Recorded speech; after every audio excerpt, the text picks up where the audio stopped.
안녕하세요. 반갑습니다. 정근입니다. 오늘은 마젤란의 세계 일주 그 네 번째 에피소드입니다. 마젤란의 태평양에서 살아남기 편이에요. 마젤란 함대는 태평양에 들어서서 식량, 식수 부족으로 큰 위기를 겪게 됩니다. 또 많은 원주민 사회를 만나면서 이들과 마찰도 겪게 되고요. 그래서 그 이야기들을 오늘 자세하게 한번 해보겠습니다. 1520년 11월 28일 수요일 마젤란 함대는 마침내 태평양에 진입하게 됩니다. 그래서 인류 역사상 처음으로 태평양을 횡단하는 모험을 시작하게 되어요. 마젤란은 태평양이 있는 줄도 몰랐고요. 설령 자기 눈앞에 미지의 바다가 있다 한들 그게 그렇게 넓을 거라고는 전혀 예상하지 못했습니다. 마젤란의 부하들 몇몇은 미지의 바다가 생각보다는 크지 않을까라고 걱정하긴 했어요. 그러나 얘네들조차 태평양이 이렇게나 클 거라곤 상상도 못했습니다. 저희들은 자주 태평양의 크기를 과소평가하거든요. 왜냐하면 우리가 흔히 책에서 볼 수 있는 세계 지도에는 태평양의 크기가 실제보다 작게 묘사되어 있습니다. 태평양이 얼마나 크냐면요, 지구 면적의 3분의 1이 태평양입니다. 지구에 현재 있는 모든 육지를 태평양에 다 집어넣어도 자리가 남아요. 그 정도로 태평양이 큰 바다입니다. 아시아 면적의 3배가 넘고요. 대한민국 면적보다 한 1790배 정도 되는 면적을 태평양이 가지고 있어요. 또 마젤란이 남아메리카로 오기 위해 건넜었던 대서양 면적의 2배가 넘습니다. 그래서 태평양이 이 정도로 큰 바다예요. 자, 이런 어마어마한 장애물이 눈앞에 있다는 것을 마젤란은 전혀 예상하지 못했다는 겁니다. 오히려 자기가 대서양 건너 남아메리카 동부 해안에서 헤매고 또 해협까지 통과했고 이런 과정을 다 겪었기 때문에 고생은 다 끝났다고 생각합니다. 그래서 처음 발견한 그 태평양, 이 새로운 바다에다가 퍼시픽이라는 이름을 붙여줍니다. 라틴어 어원으로 평화로운 바다라는 뜻이에요.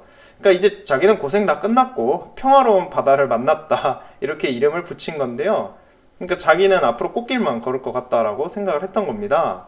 이 퍼시픽이라는 이름은 저희가 오늘날까지도 쓰고 있죠. 자, 마젤란은 자기가 곧 향신료 제도에 닿을 거라고 생각했어요. 지쳐있는 함대와 마젤란에게 그 향신료 제도란 젖과 꿀이 흐르는 보물섬 같은 존재입니다. 일단 향신료 제도에 도착하기만 하면은 그때부터는 이제 마젤란이 아는 길을 따라서 에스파냐로 돌아가면 될 것이었어요. 그래서 그때까지 얘네가 많은 고생을 했습니다. 에스파냐에서 처음 출발할 때 마젤란에게 배가 5척이었지만 태평양을 발견한 그 시점에는 배가 3척으로 줄어 있었습니다. 선원도 270명이 출발했었지만 태평양에 진입할 그 시점 선원들의 수는 200명 이하로 줄어 있었고요. 그래서 이런 고생을 많이 했고 이제 끝났겠거니 싶었는데 태평양을 이제 지나가게 된 겁니다. 그래서 이 탐험대의 태평양 항해 이야기 한번 나눠보겠습니다.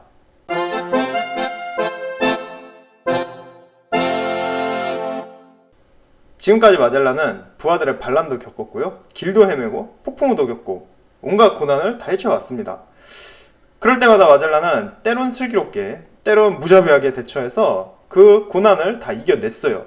그러나 이번에 맞닥뜨리게 되는 태평양의 위협은 마젤란이 어떻게 할 수 있는 게 아닙니다. 왜냐하면 바로 거리와의 싸움이 될 거거든요. 그러니까 단순히 태평양이 너무 커서 그랬습니다.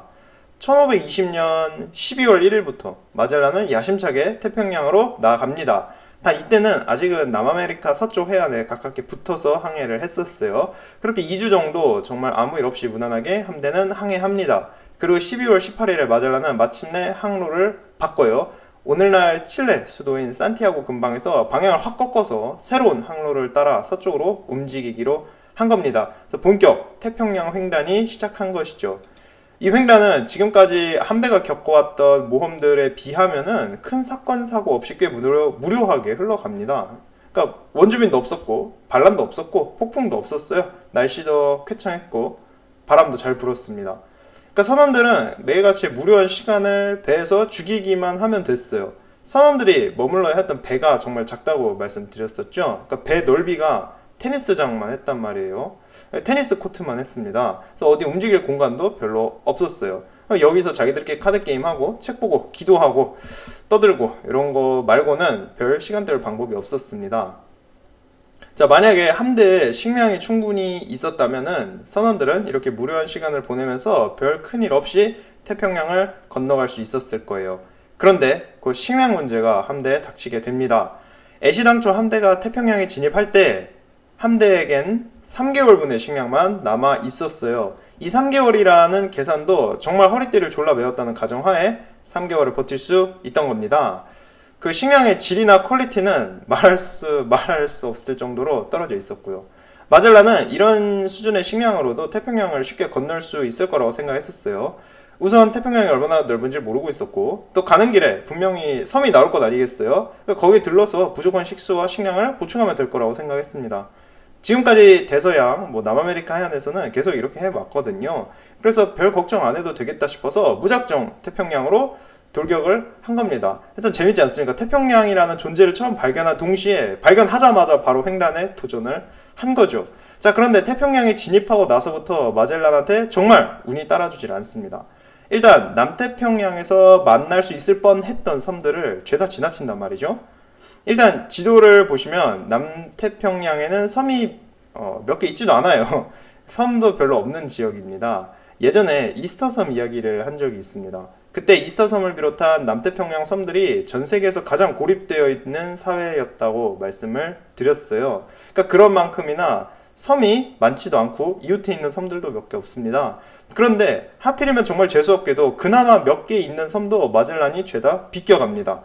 이스터섬, 소시에테 제도, 타히티, 마키저스 섬 등등 다 피해가는데 이렇게 피해가기도 어려웠단 말이에요. 그래서 마젤란의 태평양 항해 코스를 보시면은 진짜 얘가 일부러 섬을 피해간 게 아닐까 싶을 정도로 죄다 비껴갑니다.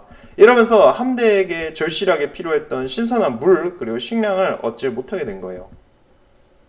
마젤란에게 운이 따라주지 않았던 것이죠. 저희야 지도를 보면은 여기 어디에 무슨 섬이 있다 이렇게 바로 찝을 수가 있잖아요. 다 표시가 돼 있으니까요.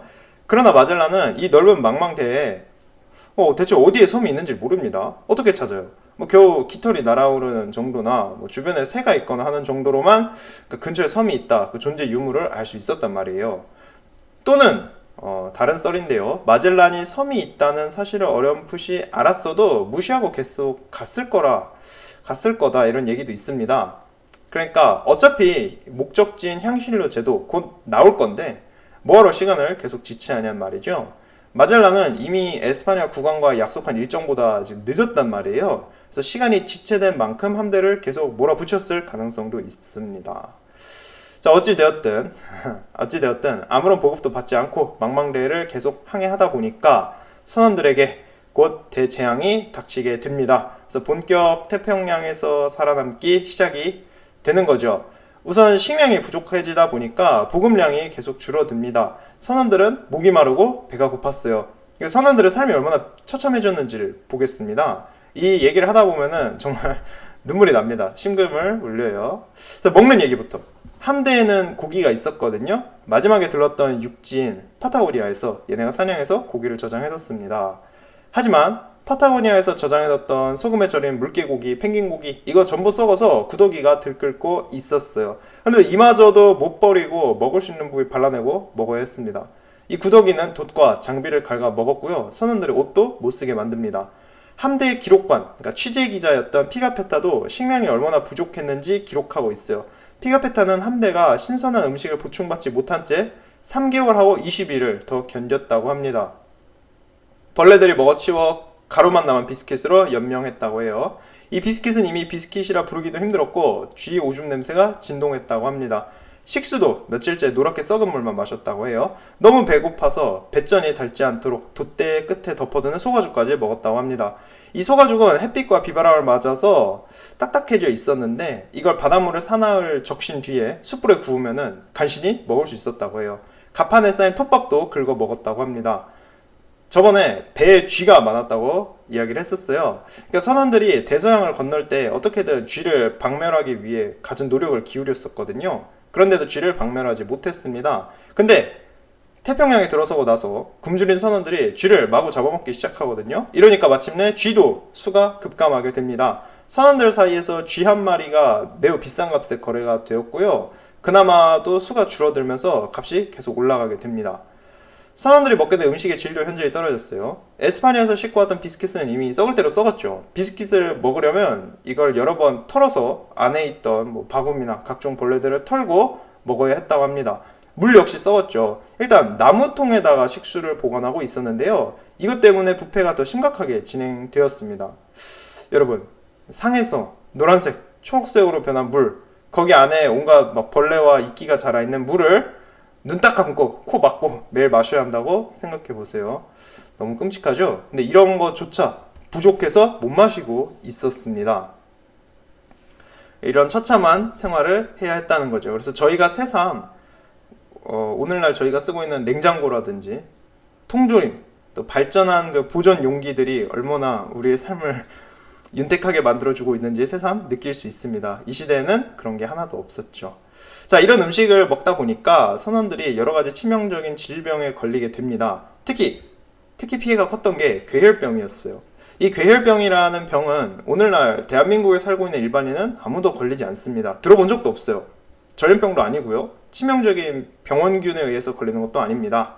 괴혈병은 영양이 제대로 공급되지 않았을 때 걸리게 되어요. 특히나 채소, 야채를 안 먹어서 비타민 섭취가 이루어지질 않는다. 그럴 때 걸리는 병입니다. 이때 대항해 시대의 선원들은 신선한 야채는커녕 그 어떤 류의 채소, 과일도 먹을 수가 없었거든요.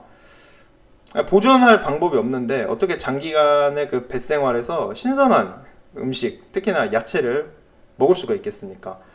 그래서 괴혈병에 걸리게 되는데요. 이 병에 걸리면은 위아래 잇몸이 부어올라서 음식을 씹을 수 없게 되고요. 피로가 누적되어서 잇몸이 시리고 약해진다고 합니다. 그래서 결국 이가 하나둘씩 빠지게 되고 잇몸에서도 피가 흐르면서 궤양이 생겨나게 되어요. 이러면서 끔찍한 고통 속에 사람이 죽어가게 됩니다. 자, 하지만 심각한 괴혈병 증세로 고통받고 있어도 선원들은 할 일은 해야 했어요. 만약에 아프다는 이유로 제자리에 나타나지 않는다, 그럼 곧바로 갑판장이 밧줄을 채찍처럼 휘두르고 선원들을 구타합니다. 그리고 갑판으로 끌려 나와서 일을 해야 했어요. 쉬지도 못하니까 선원들의 건강 상태는 더욱 악화됩니다. 이 당시에는 비타민 섭취 부족이 괴혈병의 원인인 것도 몰랐어요. 마젤란이 얘가 비타민이 뭔지를 알았겠냔 말이죠. 선원들은 괴혈병이 무슨 마법 또는 저주라고 생각했고, 마젤란은 이렇게 터무니없는 미신은 믿지 않았겠지만 정확한 원인을 몰랐기에 그저 답답했습니다. 마젤란이 할 수 있는 거라고는 괴혈병을 고치는 데 쓰이던 민간요법 뿐이었어요. 이 민간요법이라는 것도 참 수준이 낮은데요. 우선 럼주, 와인 이런 독한 술이 괴혈병에 좋다고 당시에 생각했습니다. 그래서 가뜩이나 아파서 비틀거리고 목마른 선원들이 매일 아침을 상쾌한 술과 함께 시작했다는 거고요. 하루 종일 술을 입에 달고 생활하게 됩니다. 그래서 민간요법이라는 게 이런 식이었어요. 사실 이 괴혈병이라는 병은 대항해 시대에 들어서 갑자기 나타난 병이거든요. 특히나 신선한 음식을 못 먹고 제대로 된 식사를 할 수 없던 배 위에서 갑자기 발견된 미지의 질병이었습니다.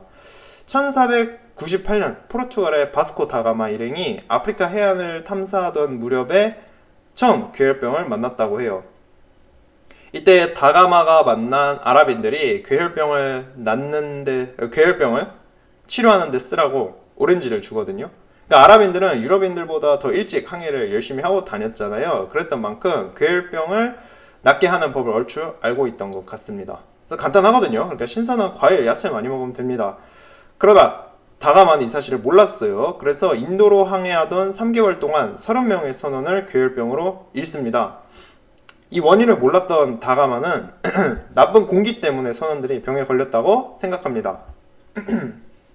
다가마뿐만 아니라 초기 유럽 탐험가들 대부분이 나쁜 공기 때문에 괴혈병에 걸린다고 믿었어요.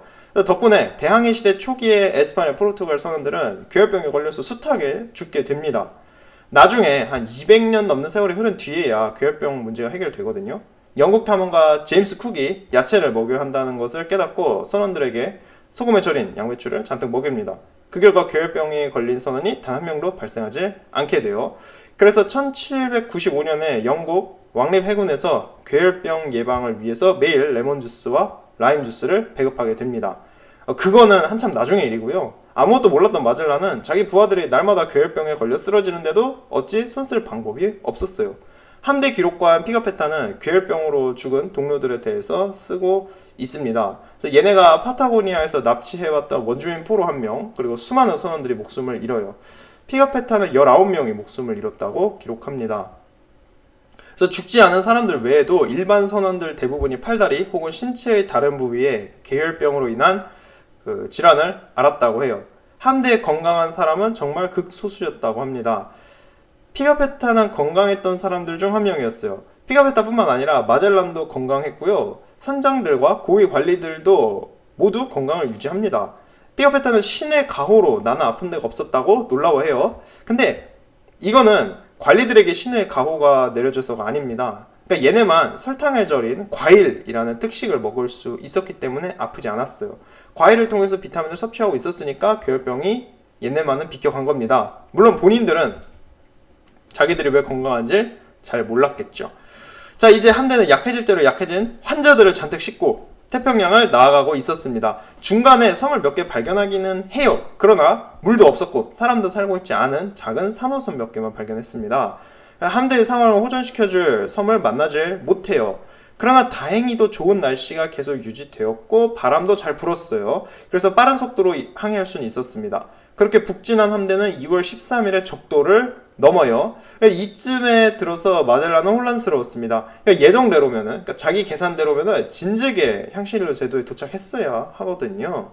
마젤란이 갖고 있던 지도들에 따르자면 지금쯤 함대는 태평양을 이미 건넜어야 했단 말이죠. 그러니까 자기 계산이면은 한 아시아 땅에 이르러야만 했단 말이에요. 그러나 자기가 기대하고 있는 육지는 안 나타나고 끝도 없는 푸른 바다만 계속 나오는 겁니다. 선원들은 죄다 죽어가고 있었고요. 마젤란은 도무지 어쩔 방법이 없었으니까 그냥 매일같이 기도만 할 뿐이었습니다. 그렇게 태평양에서 항해한 지 98일째 아침이 밝아요. 1521년 3월 6일 아침경에 수평선에 마침내 섬들이 나타납니다. 그래서 빅토리아호의 망루지기가 육지를 발견했다고 기뻐서 소리를 지릅니다. 그래서 드디어 막 육지야 뭐 다들 너무 신나갖고 기뻐 날뛰었다고 해요. 마침내 섬을 발견한 거잖아요. 마젤란도 너무 기뻐서 망루지기한테 큰 포상금을 내립니다. 그래서 얘네가 마침내 발견했던 섬은 괌이었어요. 마젤란 함대는 해협을 빠져나온 뒤에 98일을 항해했었고요. 한 번도 안 쉬고 무려 11,200km를 항해했습니다. 그리고 마침내 괌에 도착한 것이죠.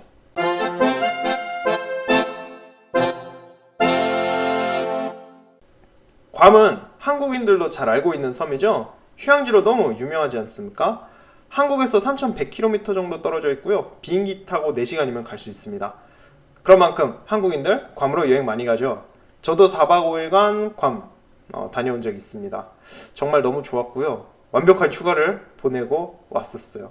그래서 괌 한번 다들 꼭 가보시길 추천드립니다. 그러니까 당시에 이제 외지인으로는 괌을 처음 방문했던 사람이 바로 마젤란이었어요. 그렇게 3월 6일 수요일에 함대가 괌을 발견합니다. 그러나 여기는 마젤란이 찾던 향신료 제도가 아니에요. 당초 목적지도 아니고요. 자, 그러나 그건 지금 상관없습니다. 일단 살고 봐야 할 것 아니겠어요? 그래서 함대는 곧장 이곳을 향해 달려갑니다. 얘네는 지금 탐험가도 아니고 무역을 하려는 상인도 아닙니다. 오로지 생존을 위해 몸부림치는 난민들이었어요. 그런데 괌에는 이미 폴리네시아계 원주민들이 살고 있었습니다. 바로 참으로 원주민들인데요. 마젤란 함대가 섬에 접근하니까 참으로 원주민들이 카누를 여러 쪽 타고 나타납니다. 이러면서 양쪽 세력이 처음 만나게 되어요. 카누를 타고 나타난 수백 명의 참으로 원주민들이 마젤란 일행을 에워쌉니다. 원주민들은 카누를 타고 트리니다드호에 붙어서 곧장 배에 올라타요. 선원들은 겁을 먹고 당장 원주민들을 쫓아내달라고 마젤란에게 요청합니다. 원주민들이 배에 올라타서 장비, 무기, 철기 등을 닥치는 대로 훔쳐갔다고 해요. 이미 선원들은 병들고 쇠약해져서 원주민들에게 제대로 저항도 못하고 물건을 빼앗깁니다. 그러다가 마침내 트리니다드호의 갑판장이 원주민 한 명을 때려요. 주먹에 맞은 원주민도 가만히 있지 않고 곧장 갑판장한테 달려들고요. 둘이 싸움이 벌어집니다. 이러다가 화가 난 갑판장이 마셰테 칼을 꺼내서 원주민의 등을 찌릅니다. 이렇게 유혈 사태가 벌어지니까 참으로 원주민들도 자기 배로 내려가서 무기를 들고 나타나요. 선원들도 질세랴 활을 쏴서 대응합니다.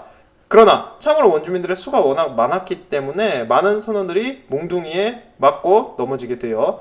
그러던 중에 두 번째 원주민 무리들이 나타납니다. 마젤란은 원주민의 수가 점점 불어나는 것을 보고선 부하들에게 활을 쏘지 말라고 명령합니다. 이대로 싸우다가 어차피 못 이길 것 아니겠어요? 유럽인들이 공격을 멈추니까 참으로 원주민들도 공격을 멈춥니다. 그렇게 싸움이 어느 정도 진정되어요. 일단 싸움이 멈추니까 원주민들은 코코넛과 생선을 선원들에게 줍니다. 그 대가로 마젤란은 에스파냐에서 가져온 유리구슬을 원주민들한테 주고요. 어쨌든 마젤란이 전투 중지 명령을 내리면서 원주민들과 교류가 이루어지고요. 어느 정도 화평이 진행됩니다. 단 참으로 원주민들의 의중을 알 수 없다는 게 문제잖아요. 그러니까 둘이 말이 안 통하잖아요. 참으로 원주민들은 자기들이 유럽인들한테 먹을 것을 잔뜩 줬으니까 그 대가로 배에 있는 물건을 마음껏 가져가도 된다고 생각합니다. 그 원주민들이 갖고 있던 소유 개념과 유럽인들의 소유 개념이 약간 달랐었어요. 기록을 보면 원주민들한테는 사유재산이라는 개념이 희박했다고 해요.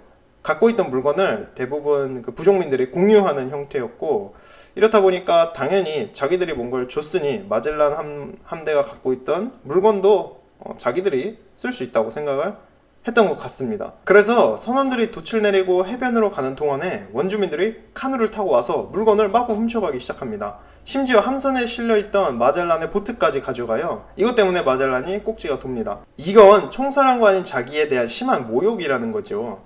마젤란은 복수를 맹세합니다. 그리고 바로 다음날 40명의 부하들을 두 척의 보트에 태우고 괌에 상륙해요. 이게 유럽인 최초의 태평양섬 상륙입니다. 자, 마젤란이 절대 착하고 평화로운 사람이 아니라고 자주 말씀드렸어요. 얘는 젊은 나날 대부분을 싸우면서 지냈단 말이에요. 인디즈에서 원주민과 전쟁하고 북아프리카에서 아랍인과 전쟁하고 전쟁에 익숙해진 사람입니다. 그래서 폭력을 휘두를 때 일말의 망설임이 없었어요. 괌에 도착한 마젤란은 배에서 내리자마자 곧장 해안에 있는 마을로 쳐들어갑니다. 그러고선 여러 척의 카누를 불태우고요. 50채가량의 집을 불태우고 7명의 원주민을 죽입니다. 마젤란이 갑자기 기습을 가했기 때문에 원주민들은 제대로 저항하지도 못합니다. 마젤란 일행이 갖고 있던 쇠뇌와 활이 매우 효과적인 무기였다고 하거든요. 에스파냐 쇠뇌와 활이 원거리에서 원주민들을 공격할 수 있었고, 참으로 원주민들은 이렇게 무너집니다. 태평양에서 폴리네시아계 원주민과 유럽인이 처음 만난 건데 그 첫 만남이 유혈로 시작한 겁니다. 실로 안타까워요. 그렇게 마젤란은 원주민 마을을 쑥대밭으로 만들고요. 자기 보트를 되찾아서 돌아옵니다. 첫 만남은 이렇게 좋지 않았지만 그래도 이후의 교류가 어떻게 잘 이루어진 것 같아요. 왜냐하면 함대 기록관 피가페타가 참으로 원주민 사회에 대해서 자세한 기록을 남기거든요. 원주민들의 문화, 집, 생김새 등을 자세히 묘사하고요. 원주민들의 식생활, 또 여성들에 관해서도 정말 꼼꼼히 기록하고 있습니다. 그래서 적어도 하룻밤 이상은 마젤란 일행이 괌에서 머무른 것 같아요. 피가페타가 관찰한 결과 참으로 원주민들 사회는 계급도 없었고요. 매우 수평적 구조의 사회였습니다. 사유재산의 개념도 없었다고 해요. 그래서 참으로 원주민들은 처음 본 유럽인들한테 먹을 것을 선뜻 나눠준 것이고 그 대가로 물건도 막 가져갔던 겁니다. 서로에 대해 이해를 잘 못하고 있었으니까 첫 만남에서 그런 오해가 생겼던 것이죠. 어찌되었든 마젤란은 괌과 주변의 섬들에게 도적들의 섬이라는 이름을 붙여줍니다. 그래서 첫날에 자기 보트를 훔쳐갔던 원주민들에 대해서 좀 괘씸한 그런 생각을 했던 것 같아요. 그렇게 1521년 3월 9일에 마젤란 일행은 괌을 떠납니다. 떠나는 과정에서 또 어떤 분쟁이 있었는지 기록되어 있진 않지만 어찌됐든 참으로 원주민들과 헤어지는 과정도 그닥 좋지 않았어요. 얘네가 떠난다고 하니까 원주민들이 곧바로 추격해왔다고 하거든요. 그래서 기록은 안 하고 있지만 얘네가 분명 괌에서 뭔가 떠날 때 나쁜 짓을 또 한 것 같습니다. 그래서 100대가 넘는 카누가 함대를 뒤쫓아왔다고 해요. 그러나 얘네가 달아나는 데는 성공합니다. 그렇게 괌을 떠난 함대는 또다시 서태평양을 항해하기 시작해요. 그리고 일주일이 흐른 뒤에 마침내 필리핀 동쪽 끝에 다다릅니다. 필리핀은 7,000개의 작은 섬들로 이루어진 나라잖아요. 그 중에서도 가장 큰 섬들이 필리핀의 중심지 역할을 하고 있었습니다. 일단 제일 큰 섬인 루손 섬이 있죠. 저도 옛날에 여기서 한 달 지냈던 적이 있습니다. 그래서 제 기억 속의 필리핀 정말 덥고 습하고 소음과 특히 공해가 심했던 도시였어요. 특히나 그 수도였던 마닐라는 너무 좀 지저분한 도시였습니다. 다만 제가 갔던 거는 12년 전이거든요. 그래서 오늘날은 필리핀 많이 나아졌다면 좋겠습니다. 언제 한번 또 가고 싶긴 한데 언제 갈 수 있을지 모르겠네요. 오늘 이야기하는데 제가 방문한 적이 있는 섬들이 계속 나와서 기분이 매우 좋습니다. 어쨌든 마젤란 일행이 도착했던 섬은 필리핀에서 세 번째로 큰 섬인 사마르 섬이었습니다. 마젤란은 대체 향신료 제도에 도착하려면 얼마나 더 가야 하나 속이 터지겠죠. 그러니까 자기가 생각하는 것 이상으로 태평양이 너무나 커서 당황했을 거예요. 사실 필리핀의 경우엔 낯선 함대를 보는 게 이번이 처음은 아니었습니다. 일단 중국인들이 옛날부터 필리핀과 무역을 하고 있었어요. 또 그 명나라 시대 때 환관 정화가 이끄는 함대가 필리핀에 들른 적도 있었습니다. 정화가 타고 왔던 배의 크기는 마젤란의 배보다 9배는 컸었는데 마젤란 함대는 제법 초라해 보였겠죠. 이 정화 함대의 원정도 참 재밌었어요. 언제 한번 제가 에피소드로 다뤄보고 싶네요.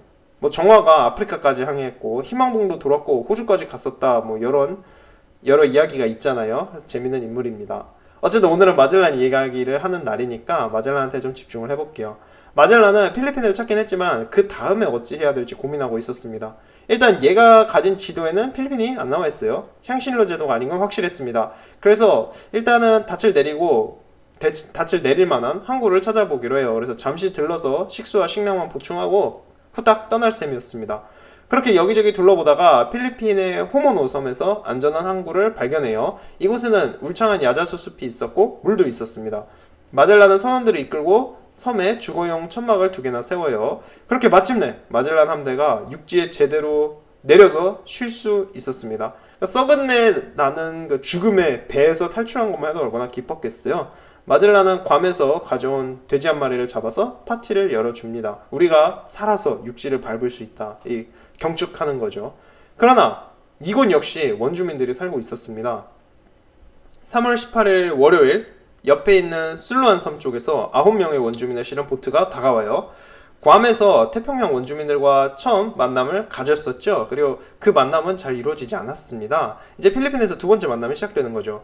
마젤란은 원주민들의 보트가 오는 것을 보고선 부하들에게 무기를 준비하라고 합니다. 그러는 동시에 원주민들과 친구가 될 때를 대비해서 선물로 줄 반짝거리는 장신구도 같이 준비해요. 괌에서처럼 갑작스럽게 싸움이 벌어지면 안 되죠. 마젤란은 선원들한테 움직이지 말라고 명령합니다. 그렇게 양쪽이 만나게 돼요. 원주민들 쪽에서 먼저 환영한다는 뜻을 비추거든요. 그래서 화려한 옷을 입은 남자가 마젤란에게 다가와서 여러 음식을 줍니다. 야자야매로 만든 술, 바나나, 각종 과일과 코코넛 등을 선물로 줘요. 그 대가로 마젤란은 빨간 모자, 거울, 빗, 그리고 종 등을 선물합니다. 이렇게 원주민들과 친구가 된 거예요. 선원들은 마침내 자기들이 천국에 왔다고 생각합니다. 2년째 항해인데 지금 그 끔찍한 고난을 다 겪었잖아요. 그리고 마침내 쉴 수 있는 곳에 온 겁니다. 따뜻한 필리핀 섬에서 매일 코코넛 밀크를 먹을 수 있었고 야자열매로 된 술도 마시고, 이러면서 괴혈병에 걸린 선원들도 상태가 많이 호전돼요. 그렇게 일주일 동안 선원들은 원주민들과 친해지고요, 즐거운 시간을 보내게 됩니다. 한편 마젤란은 원주민 친구들을 데리고 가서 트리니다드호에 있던 향신료를 몇 개 보여줍니다. 원주민들은 향신료를 보고선 필리핀 섬들에서 그 향신료를 재배하고 있으며 어디에 있는지까지 마젤란에게 자세히 알려줍니다. 축하와 감사의 의미에서 마젤란은 사수들에게 신호해서 화승총을 쏘게 해요. 처음 들은 총소리 때문에 원주민들은 매우 놀랐다고 합니다. 마젤란은 만나는 원주민들 앞에서 항상 이렇게 자기가 가진 화력의 우월함을 보여주곤 했거든요. 그래서 이때도 원주민들한테 멋있는 척을 한번 했다고 합니다. 어찌되었든 그렇게 호모노 섬에서 일주일간 잘 지낸 마젤란은 3월 25일 월요일에 다시 한번 닻을 올립니다. 그렇게 향신료 제도를 찾아서 서남서 방향으로 필리핀 제도 깊숙이 이동하고 있었어요. 어느 날 밤 함대는 붉은 불빛이 피어오르는 섬 하나를 발견합니다. 그러니까 캠프파이어가 열리고 있던 섬이었는데요. 사람이 살고 있던 섬이죠. 아침이 밝자 마젤란은 위험을 무릅쓰고 그 섬으로 다가갑니다. 섬에서도 작은 보트를 타고 8명의 원주민 전사가 나타나요. 자, 또 한 번 친구가 되느냐 싸울 것이냐의 문제인데, 놀랍게도 이 원주민들과 마젤란 일행이 서로 의사소통이 말이 통하게 됩니다. 마젤란이 데리고 다니던 엘리케라는 이름의 노예가 있었거든요. 엘리케가 말레이 방언으로 말을 거니까 이 원주민들이 이해를 하고 대답을 했던 겁니다. 엘리케는 과거 이 지역에서 납치되어서 노예가 되었던 듯 보이는데, 이랬던 엘리케를 마젤란이 말라카에서 만났었습니다. 덕분에 엘리케를 중간에 두고서 필리핀 원주민들과 이야기를 나눌 수 있게 된 거예요. 이거 얼마나 대단한 일입니까? 사실 말이 안 통해서 솔직발짓으로 대화해야 한다는 게 얼마나 힘드냐 말이죠. 그러니까 말이 안 통한다는 거는 서로를 이해 못하고 여러 오해가 생길 여지가 있다는 거죠. 그리고 그 결과 마젤란 일행은 벌써 원주민들과 여러 번 전투를 벌였었습니다. 말이 이 대화와 의사소통의 문제를 한 방에 해결할 수 있게 된 겁니다. 말이 통하니까 이제 제대로 된 이야기를 나눌 수 있게 됩니다. 마젤란은 필리핀의 레이테 섬 남부에 있는 리마사와 섬의 원주민들을 만나거든요.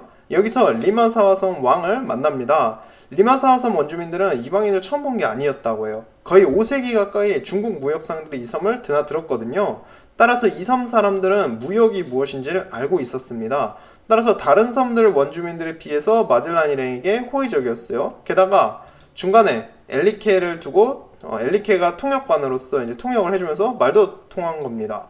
리마사와 섬의 왕이었던 콜람부 그리고 에스파냐 함대 총사령관 마젤란 이 둘이 서로 만나고요. 만남도 제법 훈훈하게 진행됩니다. 그래서 리마사와 왕이 마젤란을 지원해주겠다고까지 해요. 쌀로 주고 먹을 것도 주고 마젤란을 한번 꼭 껴안아 주기까지 합니다. 그래서 마젤란과 리마사와 왕 이 두 명이 의형제 관계를 맺기까지 해요.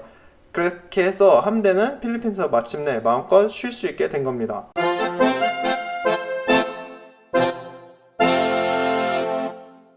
비록 원주민 왕과 의형제 관계를 맺었다지만 마젤란은 절대 얘네와 진짜 친구가 될 생각은 없었습니다. 힘으로써 얘네를 굴복시키고 복종하게 만들려고 했었어요. 그래서 마젤란은 유럽인들의 무기를 보여서 원주민들을 겁줍니다. 우선 원주민들이 보는 앞에서 총 쏘는 모습을 보여줘요. 그 굉음과 불꽃에 원주민들이 크게 놀랐다고 합니다. 또한 유럽인들이 갖고 있는 철제 무기의 위력도 그 시범을 보여줘요. 마젤란은 무릎부터 목까지 갑옷을 입은 부하 한 명을 불러내서 다른 부하들한테 얘를 칼로 찌르게 만듭니다. 물론 갑옷을 입고 있기 때문에 칼로 아무리 찔러도 상처가 나질 않아요. 철제 갑옷을 처음 보는 원주민들은 마젤란 일행이 초능력을 가졌다고 믿게 됩니다. 아니 칼로 아무리 난도질해도 상처는 안 나는데 얼마나 무서워 보였겠어요. 여기에다 대고 마젤란은 자기가 데리고 있는 한 명의 무장병사가 당신 백성 100명 몫을 한다고 원주민 왕한테 자랑합니다. 그러선 자기한테 이런 초인적인 병사가 200명이나 있다고 화풍을 쳐요. 이 대사는 물론 노예였던 엘리케가 통역해서 원주민 왕한테 전달해줍니다. 그러니까 마젤란은 그 친절한 원주민들을 만나서 호사를 누리고 있었음에도 불구하고 이 원주민들을 겁주고 자기 말 안 들으면 언제든지 혼날 수 있다고 협박을 하는, 그러니까 무력을 과시했던 겁니다. 정말 나쁜 놈이죠. 그러면 내친 김에 마젤란 일행이 갖고 있던 이 무기들을 좀 이야기를 해보겠습니다. 처음 에스파냐에서 출발할 때 에스파냐 국왕은 원주민들과의 분쟁은 최대한 피하라고 강조했었거든요. 자, 그렇지만 그럼에도 불구하고 만일을 대비해서 마젤란 함대는 무장이 잘 돼 있었습니다. 일단 마젤란한테 3개의 무쇠 대포가 있었어요. 이 대포는 함선에 걸고 떼고 할 수 있었고요. 평소에는 갑판에 두고 있었다고 합니다. 이 대포를 이용해서 납을 씌운 육방체 쇳덩이를 발사할 수 있었다고 해요. 명중만 하면 가히 치명적인 피해를 상대 함선한테 줄 수 있었습니다. 다만 이 대포의 위력이 워낙 강해서 발사할 때마다 배를 상하게 했었어요. 그래서 자주 쓰진 못했다고 합니다. 그 대신 경포 7문이 더 있었어요. 이 7문의 대포를 주로 썼고요. 이 경포는 가벼웠기에 보트에 싣고 다닐 수도 있었습니다. 게다가 이보다 더 작은 대포 3문, 그리고 돌을 넣어서 쏘는 큰 구경 소총 60문, 여기에다가 엽총 50 정도 있었습니다. 이 화기들에 이용할 화약만 3톤을 가지고 항해했다고 해요. 다만 이때는 아직 시대가 시대였던 만큼 전투에서 이런 화기가 차지하는 비중이 그닥 크질 않았습니다. 대포 위력은 강했죠. 하지만 이 무기들의 안정성 문제가 심각했습니다. 포수들은 총을 쏠 때마다 다치거나 죽는 것을 각오해야 했습니다. 총과 대포가 터지거나 튀는 일이 흔했다고 해요. 그래서 적을 죽이기 이전에 사용자도 다칠 위험이 컸습니다. 또한 화승총도 워낙 구식이어서 장전하고 쏘는 것도 쉽지 않았고요. 위력도 약했습니다. 사거리도 짧았고 숙련된 사수가 쏴도 총탄이 갑옷을 뚫지 못하는 경우가 많았다고 해요. 그래서 화기는 요란하게 기선제압하는 용으로만 쓰거나 혹은 고정되어 있는 목표물을 공격할 때만 가끔 쓰게 됩니다. 보다 중요한 건 창검 같은 구식 무기들이었어요. 에스파냐는 당시 항상 전쟁을 치르던 나라잖아요. 그런 만큼 창 재련술이 뛰어났습니다. 마젤란 함대도 에스파냐의 훌륭한 창을 잔뜩 들고 가요. 함대에는 창 1000개가 있었습니다. 선원 한 명당 4개꼴로 창이 있었고요. 금속 촉이 달린 투창 500개, 작살 12개가 있었습니다. 그 밖에도 최소 60개의 쇠뇌의 활이 있었고 이에 딸린 수백 개의 화살도 있었어요. 이 무기들을 가지고 전쟁을 해야 되잖아요. 그래서 이를 위해서 100세트의 갑옷도 있었어요. 마젤란은 원주민 왕한테 자기가 한 200세트 정도 있다고 얘기를 했잖아요. 그러니까 자기가 갖고 있던 것보다 한 2배 정도 부풀려서 허세를 부린 겁니다.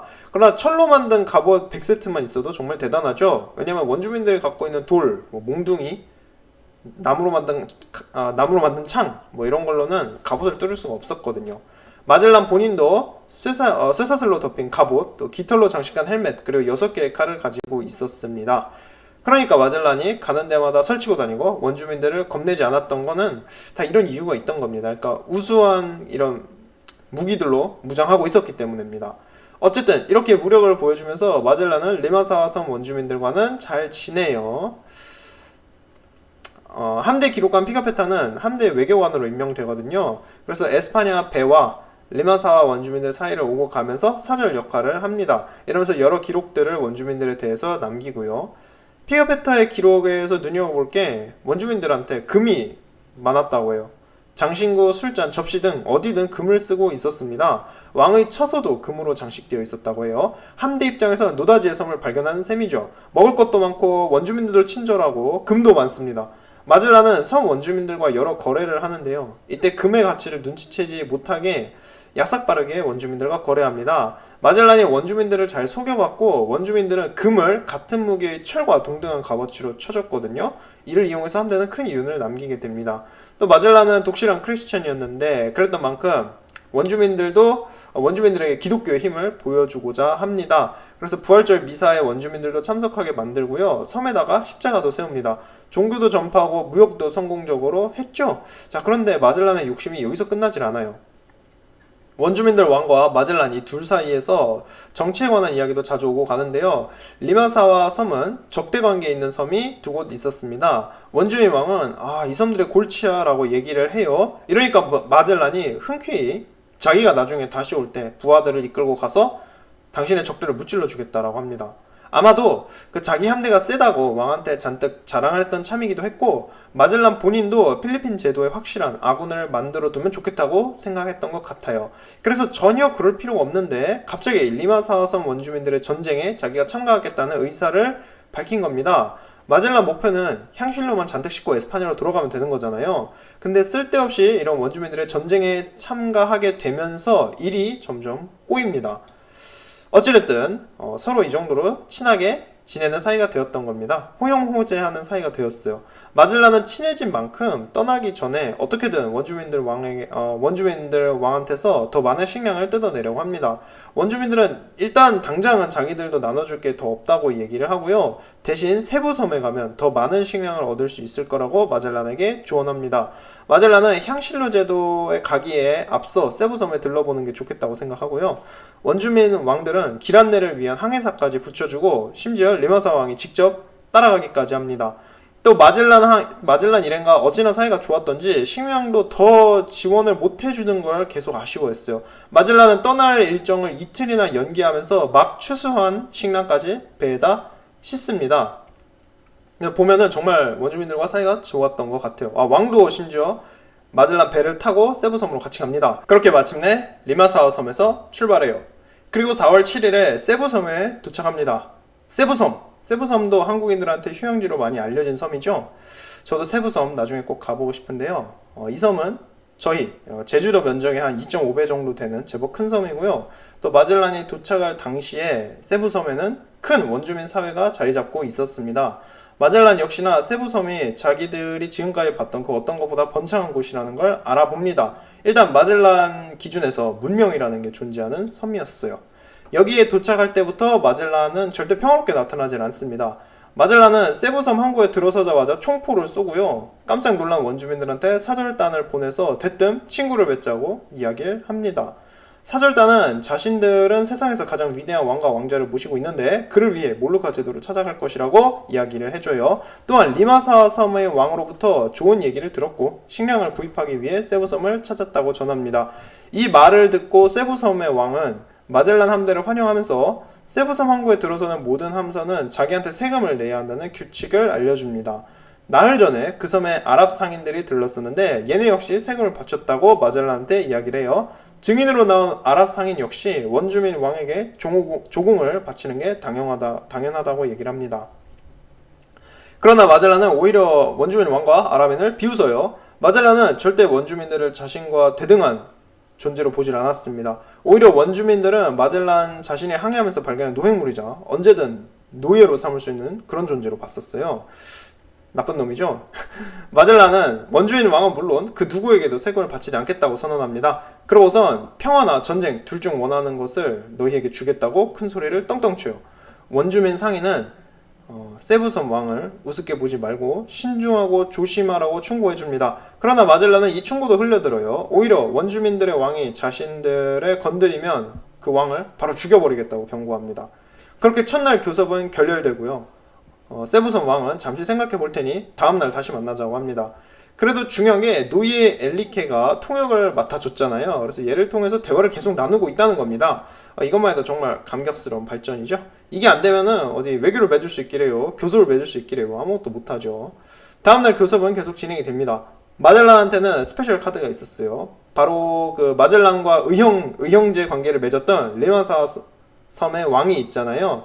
얘도 배 타고 같이 세부섬에 왔단 말이에요. 그래서 리마사와 왕이 나서갖고 세부섬 왕과 그 추장들을 다독여 봅니다. 또 얘네를 설득해서 조공을 바치라는 요구를 철회하게까지 만들어요.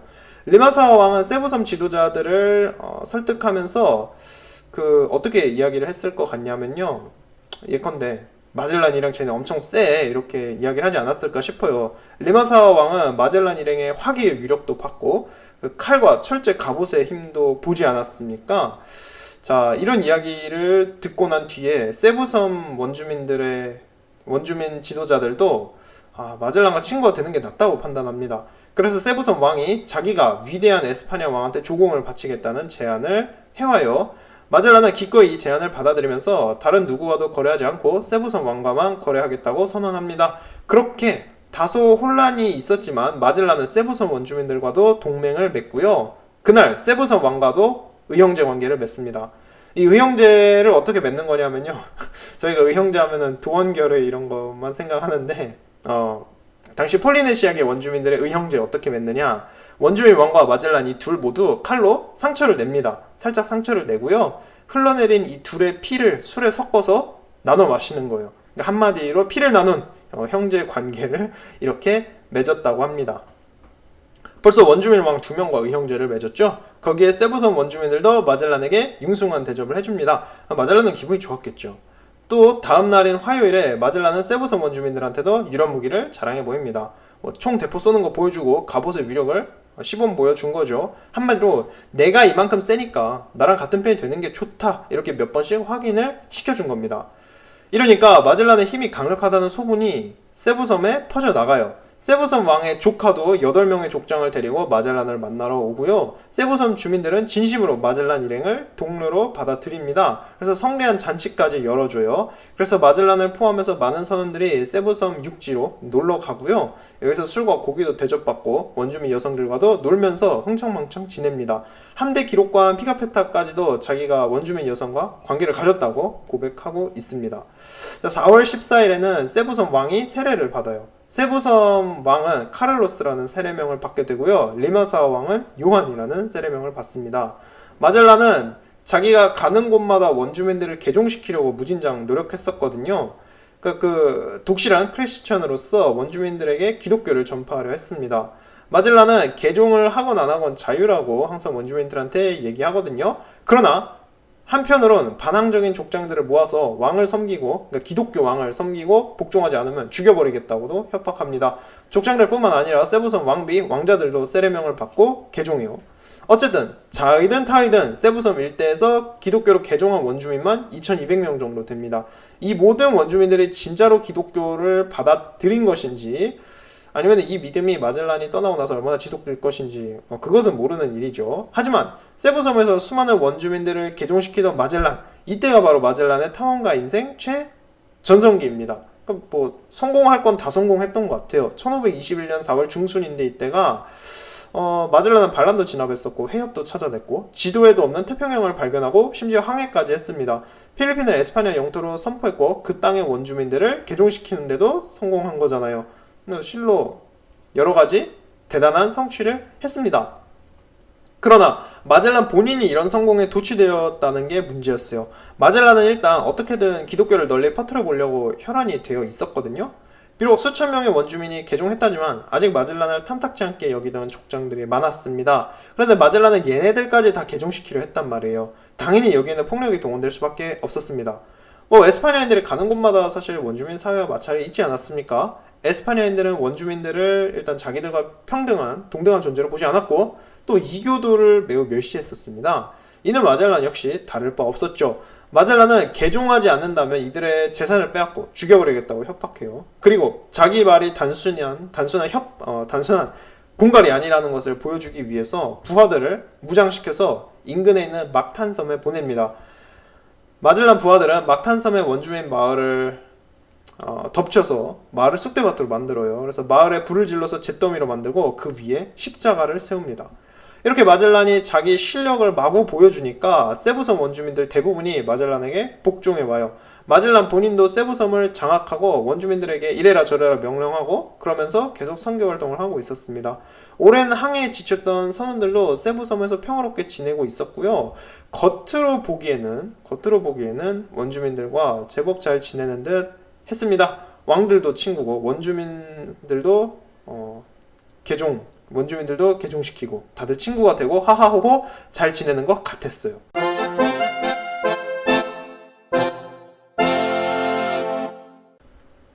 그러나 당연히 마젤란이 싫었던 원주민들도 있겠죠. 특히나 마젤란이 본보기로 공격했었던 막탄섬이 마젤란에게 앙심을 품고 있었습니다.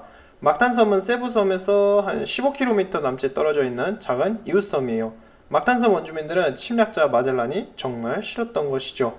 4월 26일에 막탄섬 사람들이 세부섬에 찾아옵니다. 막탄섬 족장은 마젤란에게 복종한다고 밝히고 마젤란에게 염소 2마리를 바쳐요. 근데 얘가 원래는 더 바치려고 했었는데 막탄섬의 공동 족장이었던 라프라프가 협조하지 않는 바람에 애로사항이 생겼다고 얘기를 합니다.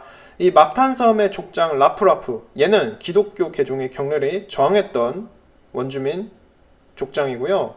또 얼마 전 마젤란 부하들이 라프라프의 마을에 불을 지르기도 했습니다. 당연히 마젤란에게 저항하는 원주민들이 라프라프 밑에 모여들어요. 자, 이렇게 되자 마젤란은 자기한테 반대하면 어떻게 되는지를 보여주기 위해 그 본보기로 막탄섬을 공격하기로 합니다. 아예 최대한 잔인하게 이참에 본보기 삼아주려고 했던 겁니다.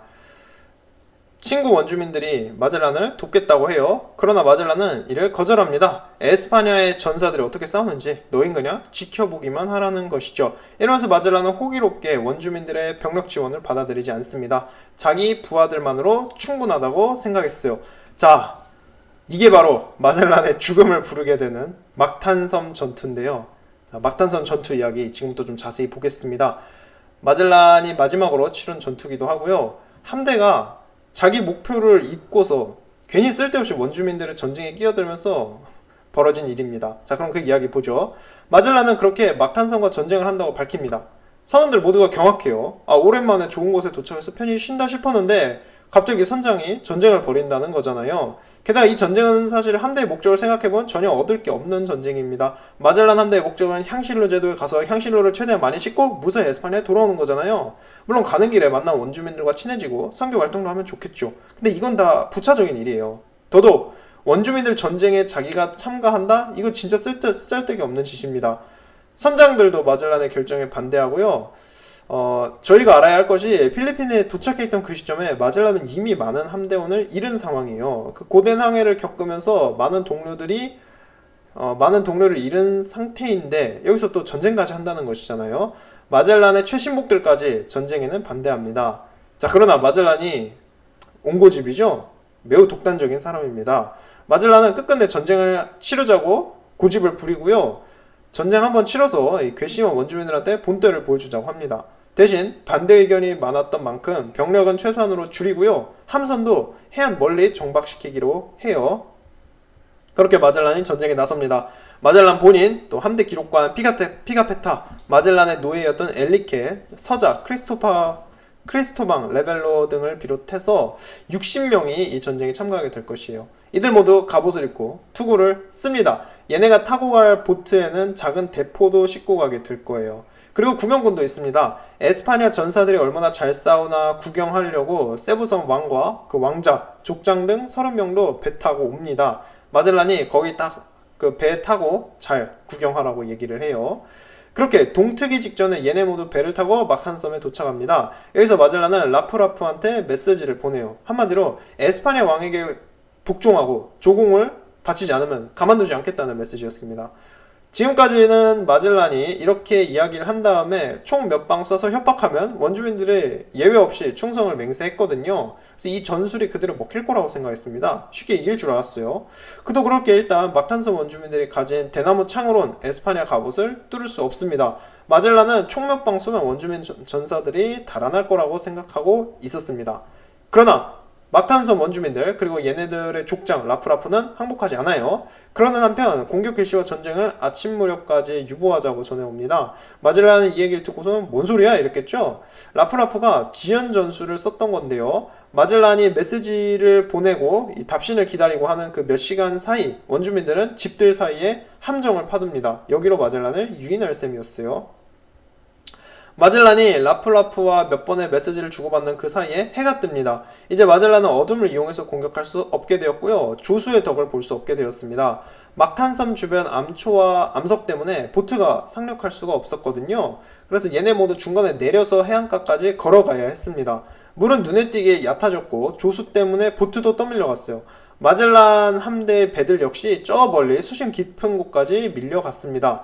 달아날 수 있는 보트가 멀리 있다 보니까 마젤란 일행은 불리할 수밖에 없었죠. 해안가 멀리 있는 함선에선 총이나 화살을 쏴도 닿지를 않으니까 이 전투를 지원해줄 수도 없게 되었고요. 동이 터올 무렵 마젤란은 총을 장전하라고 명령합니다. 그리고 49명의 부하들과 함께 물속으로 뛰어들어서 해안을 향해 전진해요. 보트와 함선들이 멀리 있었기 때문에 가져온 대포 아무 소용 없었습니다. 사정거리 밖에서 전투가 일어나게 될 거예요. 마젤란 일행은 머스킷 총이 젖지 않게 하기 위해 머리 위로 높이 들고 걸어가야 했습니다. 그러나 해안에 도착하기 전부터 화살이 날아들기 시작해요. 함대 기록관 피가페타가 이 공격 부대에 있었기 때문에 이날 있었던 사건을 저희가 자세히 알 수 있습니다. 얘네는 해안까지 약 800m 정도 걸어야 했어요. 허벅지까지 오는 바닷물을 헤치고 해안가까지 가야 하는 건데 가는 길에 그 어떤 방어벽도 없습니다. 그래서 가는 길은 무척 위험했죠. 한편 11명의 동료들이 남아서 보트를 지키기로 하고요. 그 뒤에는 세부섬 왕과 왕자가 이제 배에 타서 전투를 구경하고 있었겠죠. 마젤란은 어떤 일이 있어도 얘네한테 전투에 끼어들지 말라고 했습니다. 그냥 앉아서 구경해라 이랬어요. 그만큼 처음에 자신이 넘쳤습니다. 자, 비록 화살이 날아들긴 하지만 마젤란과 그 부하들은 해안가에 무사히 도착해요. 얘네가 홀딱 젖은 상태로 해안가에 도착하니까 바로 숲속에서 막탄섬 전사들이 뛰쳐나옵니다. 피가페타의 증언에 따르면 1500명의 원주민 전사가 나타났다고 해요. 마젤란 부하 1명이 30명의 원주민 전사를 상대해야 하는 겁니다. 피가페타는 1500명이라고 기록하고 있고요. 다른 그 훗날 바야돌리드 조사국의 확인에 따르면 2000명의 원주민 전사가 나타났다고 해요. 트리니다드호에 타고서 멀리서 보고 있던 선원들은 심지어 3000명의 원주민 전사가 나타났다고 합니다. 마젤란은 자기 병사 1명이 원주민 전사 100명 역할을 너끈히 할 수 있다고 맨날 자랑했잖아요. 자, 이제 진짜 그런지 안 그런지 한번 보죠. 원주민 전사들과 마젤란 일행이 딱 마주치고 곧장 원주민 전사들이 함성을 지르면서 달려 나옵니다. 마젤란은 자기 일행을 두 조로 나누어서 맞서 싸우게 해요. 머스킷총 병사들과 사수들이 약간의 거리를 두고 30분 정도 원주민들을 공격합니다. 그러나 효과가 없었어요. 원주민 전사들은 나무판에 손잡이를 덧대 만든 방패를 이용하고 있었는데 이 방패가 화살을 막아냈고 성능이 후졌던 에스파냐 총알도 다 막아내고 있었습니다. 총으로는 원주민 전사를 죽이지도 못했고 겁을 주지도 못했어요. 그렇게 마젤란 일행은 점점 수세에 몰립니다. 마젤란은 당황해서 멈추라고 몇 번이나 얘기하지만 어디 원주민들이 이 말을 알아듣나요? 원주민 전사들은 매우 민첩했다고 하는데 요리 피하고 저리 피하고 방패를 맞고 하면서 총알을 막습니다. 그런 한편 얘네도 활을 쏘고 대나무 창을 던져서 마젤란 일행을 공격해요. 특히나 총사령관인 마젤란을 집중 공격했다고 합니다.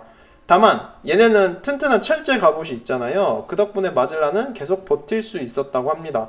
그러나 점점 밀리기 시작하죠. 전투 중에 원주민들이 마침내 마젤란의 대형을 돌파합니다. 하지만 마젤란 일행이 혼신의 힘을 다해 저항한 결과 원주민들을 쫓아낼 수 있었어요. 그래서 원주민 전사들은 일단 숲으로 돌아갑니다.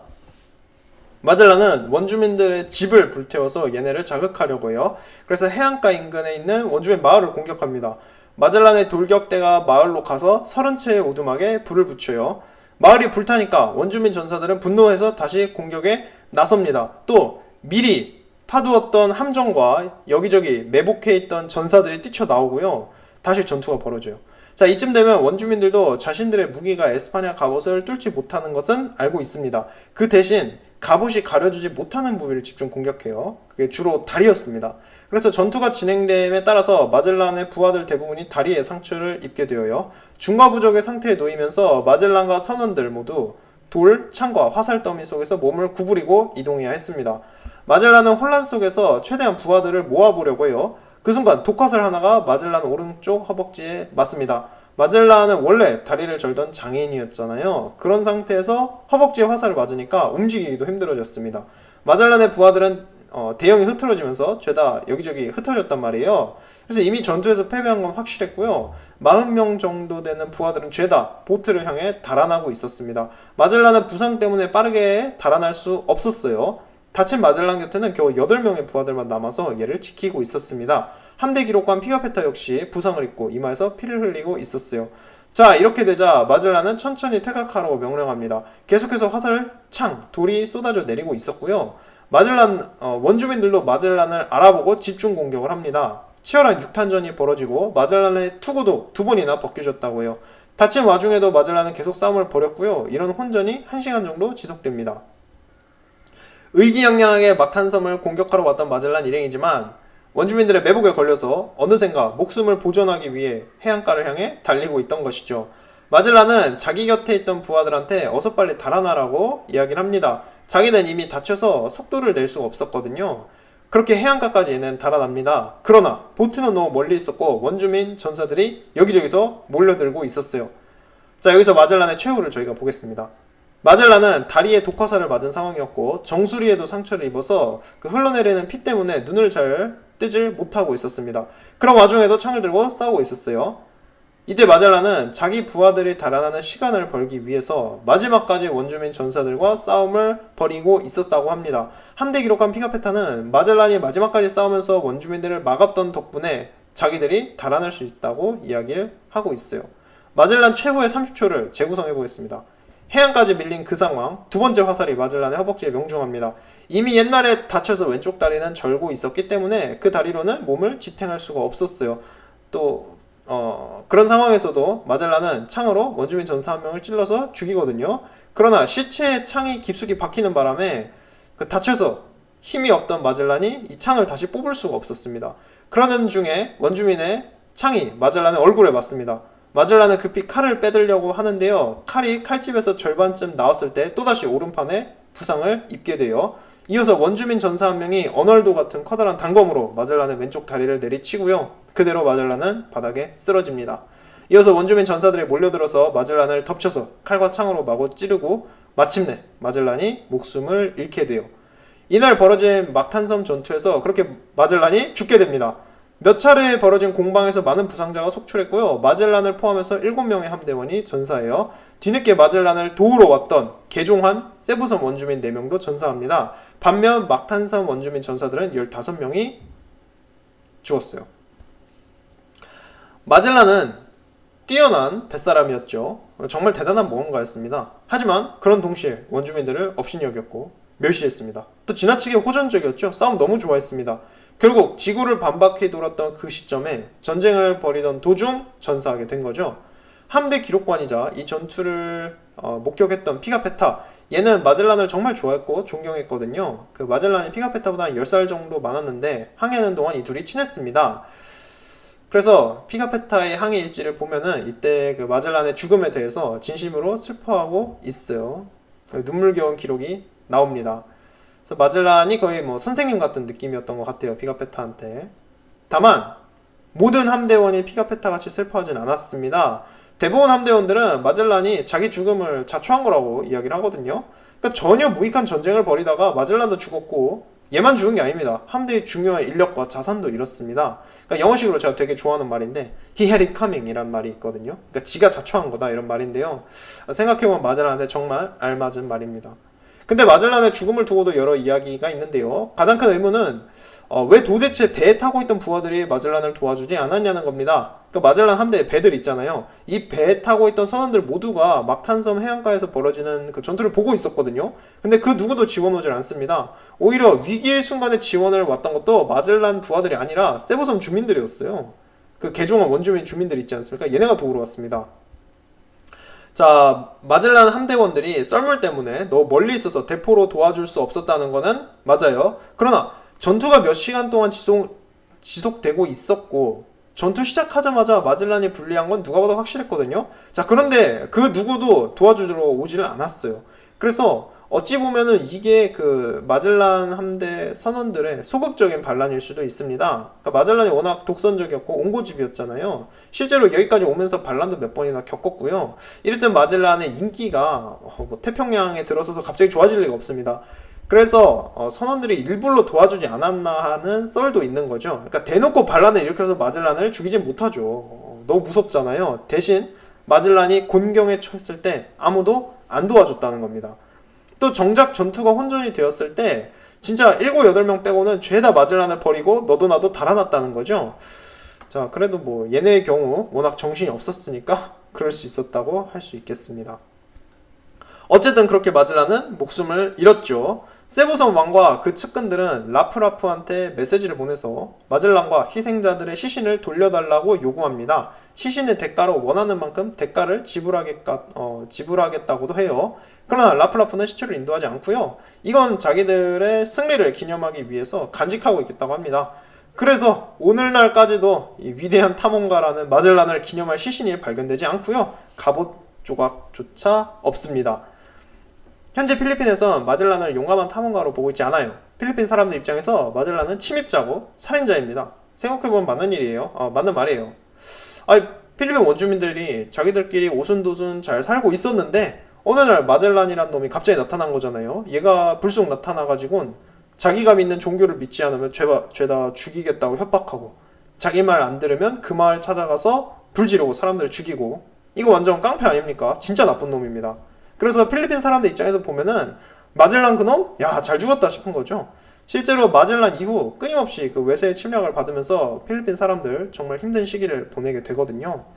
이랬던 숙적 마젤란을 죽였던 막탄섬 족장 라플라프가 있죠. 오늘날 얘의 동상이 막탄섬 항구에 세워져 있습니다. 그리고 매년 4월에 필리핀에서는 막탄섬 전투가 벌어졌던 곳에서 전투를 재현하는 행사가 열린다고 하네요. 그래서 매년 이 행사 마지막 장에서 마젤란은 필리핀 사람들의 칼에 맞아서 죽고 있습니다.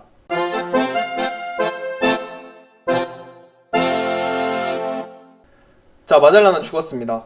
그런데 함대는 아직 태평양을 벗어나지 않았고요. 태평양에서 살아남기 아직 끝나지 않았습니다. 함대의 서바이벌 비극 아직 남아있어요. 자, 그걸 이야기를 해보겠습니다. 우선 마젤란이 죽고 나서 세부섬에 남아있던 함대원들 모두가 함선으로 돌아옵니다. 여기서 앞으로 함대를 이끌어갈 차기 지도자를 선출하기로 해요. 일단 마젤란의 처남인 두아르테 바르보사 그리고 에스파냐 출신 선장 후안 세라노 이렇게 두 명이 공동사령관으로 선출됩니다. 포르투갈 출신 한 명, 그리고 에스파냐 출신 한 명 공평하게 뽑은 거죠. 얘네는 에스파냐로 돌아갈까 말까 잠깐 고민해요. 그러나 이젠 그런 생각이 드는 거예요. 우리가 이렇게나 멀리 왔는데 지금까지 고생한 것도 아깝고 왠지 왔던 길 되짚어가는 게 더 오래 걸릴 것 같은 그런 느낌이란 말이죠. 어찌되었든 얘네는 앞으로 미질 바다를 더 항해해서 향신료 제도를 찾아가기로 합니다. 근데 여기서 또 트러블이 생겨요. 무엇인고 하니 얘네가 필리핀에 도착한 이후 계속 통역을 맡아주고 있던 노예 엘리케가 있습니다. 엘리케는 마젤란을 따라다닌 지만 거의 10년이 되어가는 사람입니다. 그만큼 마젤란의 최신복이었고요. 마젤란이 죽던 그 순간에도 마지막까지 곁에 있던 인물이었어요. 마젤란은 출항하기 직전에 썼던 유서에서 만일 자기가 죽게 되면 엘리케는 노예 신분에서 해방되어 자유인의 신분을 보장해준다고 약속합니다. 또 1만 마라베디를 지급해주겠다고도 약속했어요. 도시노동자 월급의 한 14개월치를 노예 엘리케에게 준다고 약속한 겁니다. 어쨌든 엘리케는 자기 주인인 마젤란이 죽었으므로 자기는 이제 자유라고 이야기를 합니다. 그러나 함대의 새 지도자들은 노예는 일단 무조건 복종하는 사람이라고 생각했어요. 또 자유로운 노예? 그런 게 어딨냐는 거죠. 무엇보다 얘네한텐 엘리케의 통역 능력이 절실히 필요했습니다. 그랬던 탓에 엘리케의 자유를 인정해주질 않아요. 특히 마젤란의 처남인 바르보사는 엘리케를 욕하고 모욕합니다. 비록 주인인 마젤란이 죽었어도 그 엘리케는 풀려나지 못할 것이고, 에스파냐에 돌아가서도 마젤란의 부인인 베아트리스의 노예로 일하게 될 것이라고 협박해요. 또 엔리케가 아직 노예 신분이기 때문에 명령에 따르지 않으면 채찍 맛을 보게 될 것이라고 합니다. 이 모든 대화 제가 정말 순화순화 시켜서 이야기를 한 거죠. 그러니까 실제로 뱃사람 다운 엄청난 욕을 하면서 엔리케에게 협박을 했을 거란 말이에요. 가뜩이나 엔리케는 막탄섬 전투에서 다쳐서 누워있던 상황이었는데 이런 모욕까지 듣게 된 겁니다. 사실 필리핀에서 함대가 거두었던 성과는 진짜 전부 엔리케 덕분이거든요. 얘가 통역을 안 해줬다면 함대는 진짜 여기까지 오지도 못했단 말이에요. 그랬던 자기한테 이런 잔인한 취급을 하니까 엔리케가 분노합니다. 그리고 곧바로 세부섬 왕을 찾아가요. 세부섬 왕은 개종하고 기독교 왕이 되어 있었죠. 그리고 그때까지만 해도 마젤란 함대의 든든한 우방이었습니다. 그 의형제를 맺은 마젤란이 자기가 보는 앞에서 죽었잖아요. 그래서 그 모습을 보고 눈물까지 흘렸다고 해요. 이랬던 세부섬 왕을 찾아가서 엔리케가 저 막대 먹은 유럽인들을 쫓아내야 한다고 설득합니다. 그러니까 엔리케는 정말 진심으로 증오심을 품었던 것 같아요.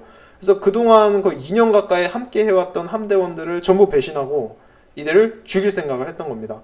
엔리케는 왕한테 조만간 에스파냐 함대가 떠날 것이라고 이야기를 하고요. 자기 말대로만 하면 함선과 물자를 전부 왕이 가질 수 있다고 꼬십니다. 또 탐욕스러운 유럽인들이 지금 왕을 해치려 하고 있다고도 얘기를 해요. 그러기 전에 먼저 선수를 쳐야 한다고 왕을 유혹합니다. 자, 믿고 따르던 마젤란은 죽었죠. 게다가 그 부하들은 갑자기 떠난다고 합니다. 이러니까 세부섬 왕이 불안해요. 불안해합니다. 그동안 마젤란의 힘을 믿고 세부섬 왕이 여러 일들을 벌여놨거든요. 또 막탄섬과 전쟁까지 시작했단 말이에요. 이런 상황에서 갑자기 유럽인들이 떠난다고 하잖아요. 여기에다 세부섬 주민들한테서도 여러 불만이 나옵니다. 당장 마젤란 함대 선원들이 세부섬 여성들을 너무 함부로 대했단 말이에요. 세부섬 사람들이 얼마나 선원들한테 잘해줬는데 얘네한테 돌아왔던 건 전쟁에 성폭행당한 여성들이니까 세부섬 사람들과 왕도 화가 납니다. 그래서 마젤란의 부하들에게 복수하기로 결심해요. 어떻게 복수할 것이냐? 파티를 열어서 유럽인들을 초대하고 적당한 기회를 봐서 죄다 죽여버릴 셈이었어요. 자, 그렇게 결정적인 5월 1일이 됩니다. 그날 세부섬 왕은 마젤란 함대의 지도자들을 만찬에 초대해요. 이미 배신하기로 마음먹은 엔리케가 있죠. 엔리케는 진수성찬의 그 음식과 각종 그 보석 등 선물이 준비되어 있다고 전해줍니다. 세부섬 왕은 가능한 많은 이들이 참석해 주길 바란다고 해요. 그래서 함대의 관리들과 중요 인물 등 30여 명이 이 초대에 응합니다. 당시 남아있던 함대원의 4분의 1이 여기에 참석한 거죠. 새로운 사령관으로 선출된 바르보사 세라노도 여기에 참가합니다. 함대에서 한가닥 하는 사람들은 거의 다 갔어요. 세부섬 왕이 이런 파티를 전에도 몇 번 열었기 때문에 아무도 의심하지 않고 기분 좋게 갑니다. 그날 밤은 호사를 누리겠구나 싶었겠죠. 함대 기록관 피가페타도 초대받았습니다. 그러나 얘는 운 좋게도 갈 수 없었어요. 피가페타는 막탄섬 전투에서 이마에 독화살을 맞았었는데 그 상처가 너무 부어올라서 파티에 참석할 수 없었습니다. 그리고 그날 세부섬에선 잔혹한 학살이 벌어집니다. 파티에 참가한 사람들 대부분이 죽게 되어요. 자, 무슨 일이 있었느냐?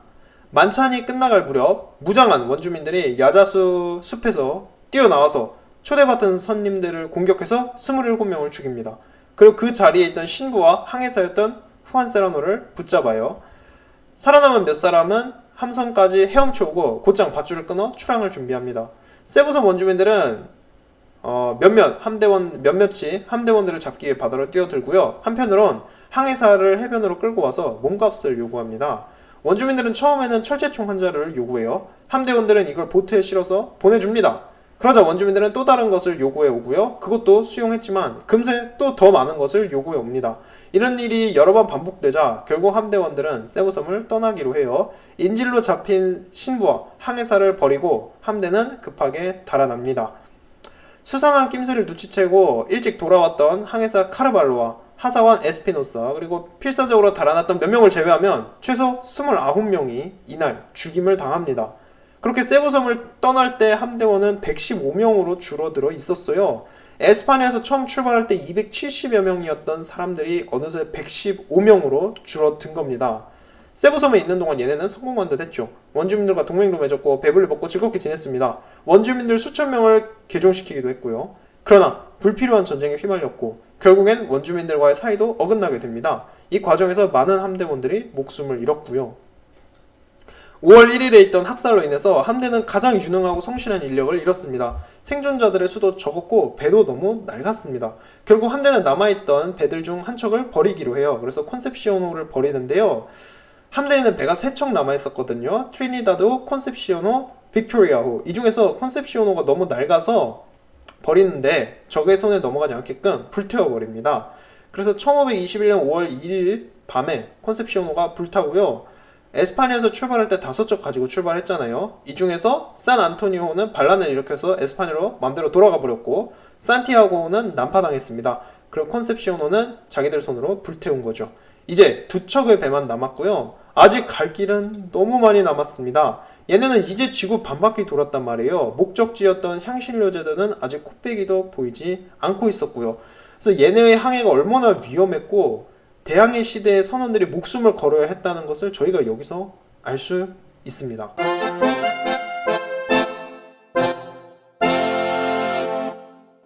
그렇게 태평양에서 살아남기 이야기 해보았습니다. 태평양에서 항해하는 것 자체도 정말 고통스럽고 많은 선원들이 괴혈병에 걸려서 죽었죠. 중간에 만났던 괌, 필리핀과 같은 태평양 섬들에서도 원주민들과 사이가 좋지 않아서 많은 전투가 벌어졌고 함대원들이 목숨을 잃게 되었습니다. 그래서 벌써 함대원의 수가 반 이하로 줄어들게 되었죠. 마젤란도 죽었습니다. 세계 일주 다 하기 전에 총사령관 마젤란도 전쟁 벌이다 죽었어요. 이 마젤란을 잘 보면은 전형적인 그 유럽인 침략자의 모습을 다 갖고 있습니다. 탐욕스러웠고 전투를 좋아했고 이교도를 멸시했고 원주민들을 업신이 여겼습니다. 정말 나쁜 놈이에요. 가는 곳마다 그 원주민들에게 복종을 강요하고 이들을 노예로 만들 생각을 하고 있었습니다. 그러다가 결국 죽임을 당했죠. 그래서 오늘 이야기를 끝맺을 때 몇 가지 사건을 정리를 해보자면요. 일단 함대원들을 마지막에 배신해서 30명 정도의 선원을 죽음에 몰아넣었던 노예 엘리케, 얘는 어떻게 되었는지 들리는 이야기가 없습니다. 일단 세부섬 사회에 귀화해서 살아갔겠죠. 얘는 그 뒤로 어떻게 되었는지 큰 이야기가 없고요. 또 다른 중요한 사건이 얘네가 필리핀에서 이렇게 사지를 오가고 있을 때 바로 같은 시각에 에스파냐에 산 안토니오호가 도착합니다. 자, 산 안토니오호는 반란을 일으켜서 제멋대로 에스파냐로 돌아갔었죠. 그 배가 에스파냐에 도착해요. 얘네들은 지금 반란을 일으켰잖아요. 반란을 일으켰다는 건 마젤란을 굉장히 싫어하는 사람들이 타고 있는 배란 소리입니다. 그래서 산 안토니오가 에스파냐에 돌아와서 마젤란에 대해서 엄청나게 안 좋은 사실들을 이야기를 합니다. 그래서 마젤란의 사촌이었던 메스키타의 경우 사촌이고 산 안토니오의 선장이었죠. 메스키타의 경우 감옥에 갇히고요. 그런 일이 있었다는 거죠. 그래서 마젤란 함대는 그렇게 막 사지를 오가면서 용감하게 탐험을 하고 있었지만 얘네가 에스파냐에 돌아올 때는 반응이 좋진 않았습니다. 왜냐하면 산 안토니오의 배신자들이 먼저 가갖고 온갖 나쁜 사실을 전부 이야기를 했고 이미 마젤란은 에스파냐에서 거의 대역 죄인 같은 존재가 돼 있었어요. 그래서 이놈이 돌아오기만 하면은 체포할 생각부터 하고 있었습니다. 법정에 서서 여러 가지 진술할 게 많았었어요. 그러한 이야기를 저희가 해볼 수 있겠습니다. 그래서 마젤란은 죽는 그 순간까지도 에스파냐 본국에서는 인정을 제대로 못 받았던 거예요. 그래서 좀 슬픈 일이죠. 저희가 그래도 나름 애착을 갖고 이 인물에 대해서 지금 4번째 에피소드까지 이야기를 하지 않았습니까? 그러다가 결국에는 그런 씁쓸한 결말을 맞이했다. 무덤도 없지 않습니까? 시체도 찾지를 못해서. 그렇습니다. 마젤란은 비록 죽었지만 저희들이 그 마젤란의 세계 일주 에피소드는 다음 화까지 진행할 거예요. 다음 화가 바로 마지막 에피소드가 될 건데요. 그래서 다음 화에서 정말 살아남은 선원들은 천신만고 끝에 향신료 제도에 도착합니다. 그래서 그래도 눈물겹지 않습니까? 얘네가 당초 목적지였던 향신료 제도에 도착하긴 해요. 그래서 정말 다행인데 여기에 도착한다고 해서 문제가 끝나는 게 아닙니다. 얘네들은 여기 도착해서 일단 무역하는 과정에서도 또 현지 원주민들과 마찰을 겪게 되고요. 무엇보다 에스파냐의 적국이었던 포르투갈 선원들과도 마찰을 겪게 됩니다. 마찰 정도가 아니라 포르투갈 배를 만남으로 인해서 또 큰 고통을 겪게 되는데요. 그리고 이 모든 일을 겪고 나서 에스파냐까지 또 살아서 돌아가야 됩니다. 지구 반바퀴가 아직 남았거든요. 그 거리를 살아서 얘네가 에스파냐까지 항해해야만 했어요. 그 고통스러운 과정, 그 생존자들이 어떻게 됐는가. 저희 지금 마지막에 보면 115명 살아서 세부섬에서 탈출했다고 했잖아요. 이 115명 중에서 에스파냐에 도착했던 사람 18명밖에 안 된단 말이에요. 그래서 대체 어떤 눈물 나는 일들이 있었는지 다음 편에 저희들 이야기해 보겠습니다. 자, 항상 청취해 주시는 분들 너무 감사하고요. 제가 시간이 돼서 제 옛날 에피소드들 다 들어봤습니다. 저 개인적으로 1화부터 한 7화까지는 너무 옛날에 하고 미숙한 것 같아서 잘 안 들어보고 있었는데요. 이번에 시간이 나서 한번 다 들어봤는데요. 옛날 에피소드도 제법 괜찮은 것 같았어요. 언제 한번 리메이크 할 수 있다면 좋을 것 같습니다. 리메이크 하면은 괜찮을 것 같다고 말씀해 주신 분들도 계시고 했어요. 나중에 한번 샥 다시 만들어 보는 걸로 하겠습니다. 자, 오늘 에피소드 청취해 주셔서 너무 감사하고요. 다음 편에서 또 찾아뵙겠습니다. 감사합니다.